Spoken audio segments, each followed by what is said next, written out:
When Patricia Williams shared a photo of her youngest son, Rockwell, she never expected it to spread all over the internet as a meme.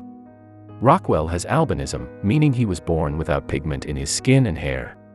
His unusual white hair attracted attention from people online, who added text to photos of the baby, reading, "When she get pregnant by her sugar daddy."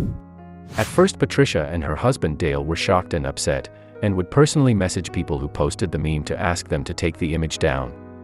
They soon realized they weren't able to stop the meme spreading, so now want to use their son's internet fame to raise awareness of albinism. The parents of 4 have another son with albinism, 7-year-old Red, who helped them learn about albinism before Rockwell's arrival into the world. When Red was born in August 2012, Patricia noticed his eyes were constantly tracking from side to side. A meeting with a genetic specialist and optometrist revealed that Red had oculocutaneous albinism type 1, OCA1, nystagmus, an involuntary movement of the eyes, and strabismus, cross eyes. He is also legally blind. When Red began attending school, he was often stared at or teased because of the way he looked. As a result of how both Red and Rockwell were treated, Patricia and Dale want to raise awareness of albinism and stop those with the condition being bullied. When Red was born, he came out with a full head of white hair and beautiful blue eyes, said Patricia. At the time, we should have realized that there was something extra special with him when nurses, who were not our nurses, were coming in to see our baby with the white hair.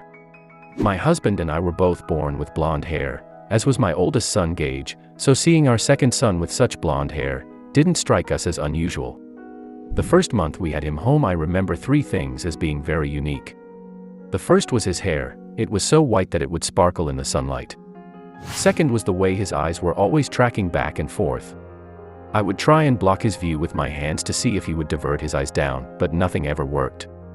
Third was how his blue eyes would sometimes flash red when he was in certain light. This was by far the strangest occurrence, but with all of these things, I figured it was because he was a newborn and that he would eventually grow out of them. When we confirmed that our son had albinism, I was initially shocked and did a lot of crying. I worried about my son's future and how he would be treated. I was unsure of how our dynamics as a family was going to change now that we had a son who burned easily in the sun and would most likely be legally blind. I feel like the attention and comments from strangers in public is much more common with our 21-month-old. It's very unusual to see a baby with white hair, and Rockwell's hair sticks straight up, so it's very noticeable. I never expected my son's photos to go viral on social media.